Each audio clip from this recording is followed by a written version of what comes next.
What? Vancouver. Pre-game, post-game, every game. We're presented by Bodog, Canada's home for casino games and sports odds, where everyone goes to play. Canucks are going to Abbotsford tonight, JPat, to take on the Oilers in what looks like to be a pretty NHL-ready lineup for both sides. The Canucks, however, given some opportunity to those that may perhaps not get this offensive roles before. Yeah, this is good news for the people out in Abbotsford. They're going to see, as you said, fairly close to what resembles the Vancouver Canucks opening night lineup.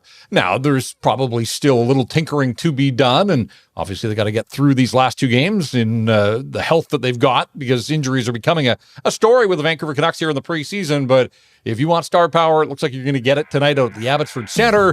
From the Canucks side, JT Miller, Elias Pettersson, Bo Horvat, their big three down the middle. They're all in action. Quinn Hughes is going to be there. OEL, Tyler Myers. So, as we said, I mean, this is pretty close to opening night, but there are some battles to watch. There's no doubt about that. When you look at the lineup that they had out at their morning skate at UBC this morning, and then they'll make the trek out to Abbotsford. Looks like the Oilers are going to dress a pretty competitive lineup, including Connor McDavid. So, again, good news for the people in Abbey that have tickets for this one. But as we focus on the Vancouver Canucks, yeah, they sent an AHL roster to Edmonton the other night. The result was fairly predictable. Down to the final two games of this preseason, it sort of feels like go time for the Vancouver Canucks. So I know that we're going to talk about some of the battles and the guys that we're going to be keeping a close eye on. I'm going to throw this out there right off the top, though. How about JT Miller? Like, Elias Pettersson and Andrei Kuzmenko have found some chemistry. They've had a decent preseason. Bo Horvat's had his moments as well, but JT Miller has sort of sleptwalked through preseason, and, well, he's a veteran. If he doesn't have a great game tonight, it's not the end of the world. They need him ready for next Wednesday night and then the 81 that follow. But you'd just like to see JT Miller ramp it up and sort of set the tone for the rest of the hockey club this evening. Dakota Joshua getting a chance to play with Bo Horvat, and like I teased off the top there, getting an offensive role for a guy that doesn't normally get these opportunities.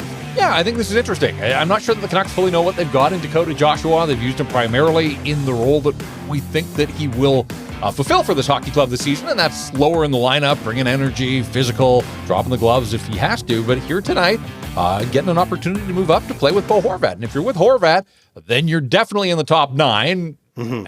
I think that's the third line, especially the way it's constituted in this one with Nils Höglander over on the other side. But for Dakota Joshua, I think the Canucks have been pretty happy with him. Bruce had some high praise after the game in Seattle, where very few people showed up and performed, but Dakota Joshua did his thing against Seattle in the home game last week, got into it.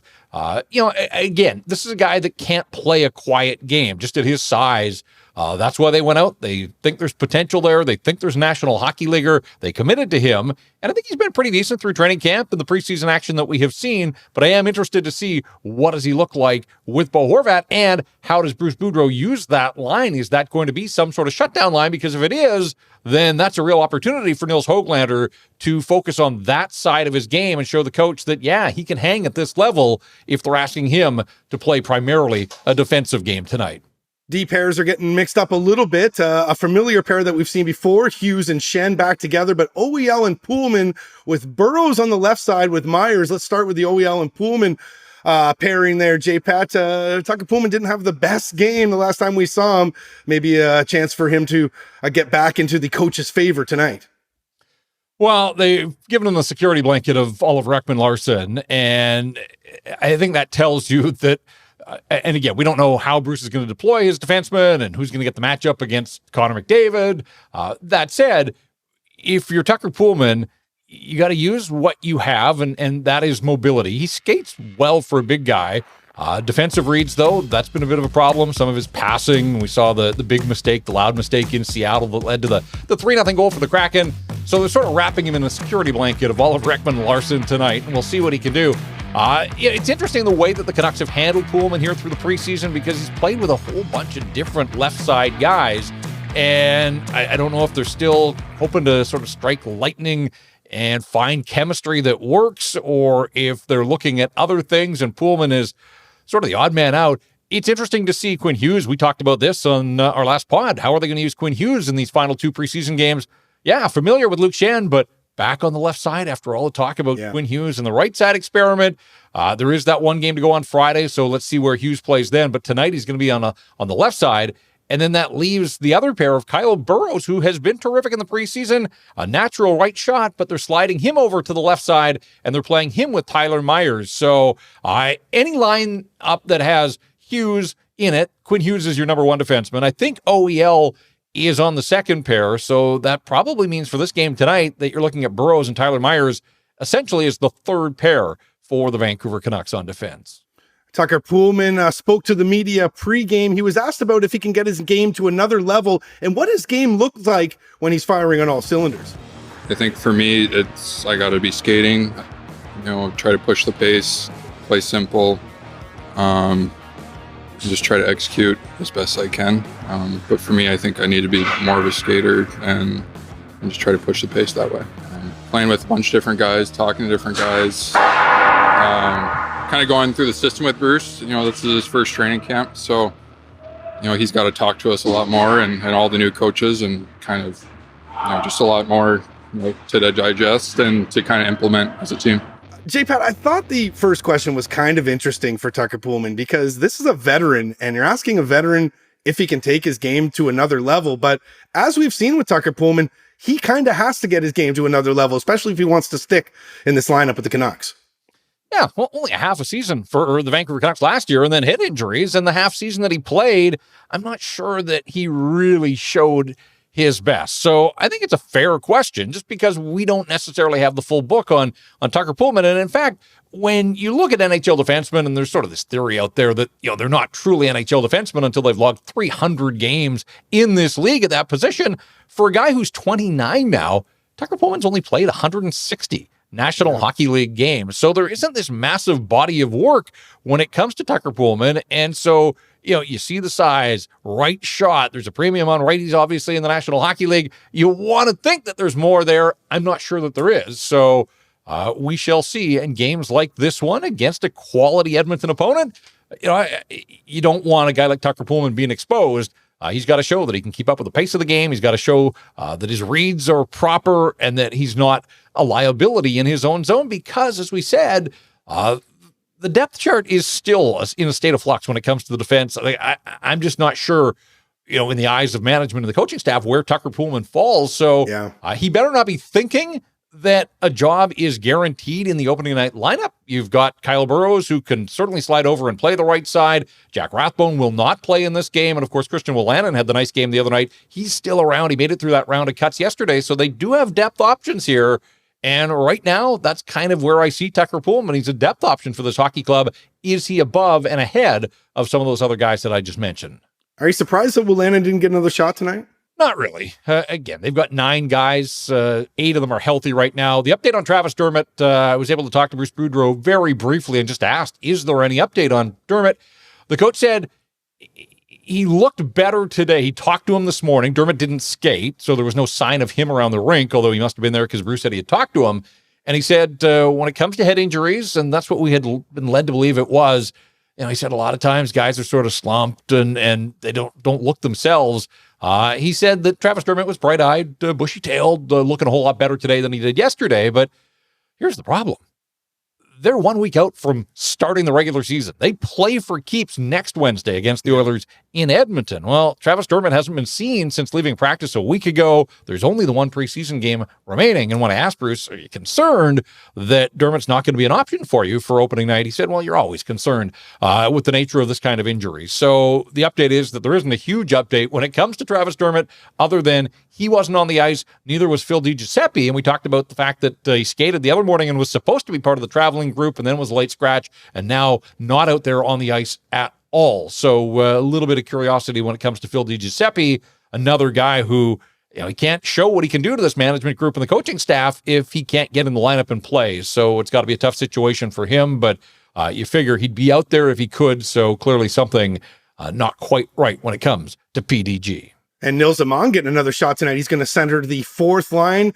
I just think an extended look looks like right now he might have that lead spot for maybe the 13th, maybe the 14th forward, if you will, with the Canucks. Yeah, this one's interesting to me. If you're Linus Karlsson, you skated this morning, but you're not playing tonight. But maybe maybe this is Aman's last chance, and Carlson will get the opportunity to play on Friday night at home against the Arizona Coyotes. So I'm not quite sure how to read that, but for Nils Aman to be this late into the preseason and still here with the big group, and you're right, centering a fourth line. Now, Dickinson, natural center, and Curtis Lazar is a natural center as well. So you've got three guys there that all profile that position, but the two veterans are going to be on the wings. It's going to be the youngster that gets the opportunity here tonight.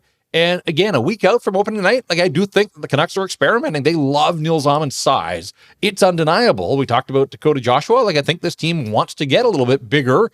Not that Aman's a particularly physical player, but he's got that size that you can match up if you're going to use him at the center ice position. So this is a great opportunity for him.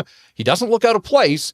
Obviously doesn't have the experience at this level, but he does have professional experience, and I do think that we have seen a fairly refined game from him through training camp and the preseason opportunities that he has received. But another good chance for him to be in the lineup and play with a couple of quality NHL veterans in Dickinson and Lazar. And as you mentioned, the fans are going to get a treat tonight in Abbotsford as they'll see Connor McDavid play for the Oilers. But the local product, Jake Virtanen, going to get another shot with the Oilers too. It looks like he's getting a long look here. JPat might actually crack this lineup with the Oilers. We'll see if Jake Virtanen can do himself some favors in his hometown tonight. He won't be your do-something candidate because, of course, he is not a Vancouver Canuck anymore. But who do you got tonight from the Canucks that you want to do something? Yeah, I feel like this one might be a little bit wasted just because I said right off the top, this guy's a veteran, and if he doesn't perform tonight, it's not the end of the world, but I just sort of feel I need to see JT Miller get engaged. I want to see JT Miller because to this point in the preseason, really, it's been a bunch of public skates, essentially. Well-paid public skates, but out there for a twirl, there hasn't been a whole lot in his game, and I just think that the rest of the team sort of takes its cue from this guy. We know what he means to the Vancouver Canucks. So, again, if he ends up having a quiet night, nothing happens for him, it's not the end of the world. He's been around the block enough times that he knows he's got to get to a place so that when the puck drops next Wednesday, he's ready to go. But I would just like to see a little bit more.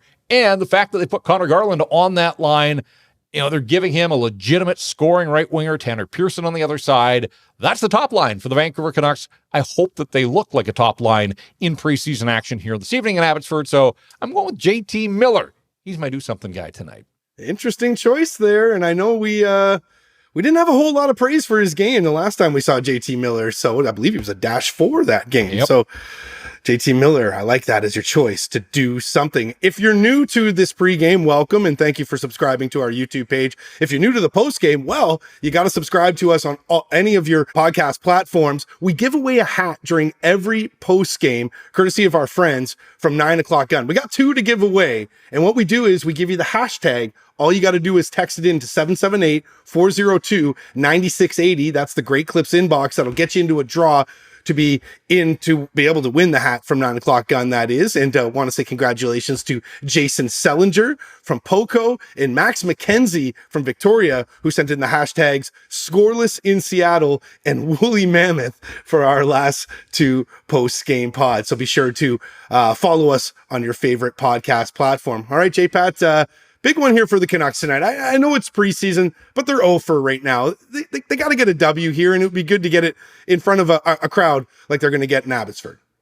Yeah, I agree with you. We've said to this point, results don't really matter, but you don't want them to get skunked in the preseason. And with the lineup that they're icing tonight, and just the mood around this hockey club and the tone from the coach, I think they all get a sense that it's go time as much as it can be in exhibition action. And as I said right off the top of this, Miller, Horvat. We haven't really talked about Elias Pettersson, but he and Kuzmenko, they're together. Great opportunity for Vasily Podkolzin on the other side there, because it certainly doesn't look like Ilya Mikheyev is going to be ready for opening night. So somebody's going to get that plum assignment. Podkolzin's had a nice run in the preseason. The coach has singled him out a couple of times, liked what he saw from him the other night in Edmonton when he was part of that overmatched Canucks team. And so tonight, riding shotgun with Elias Pettersson and Andrei Kuzmenko.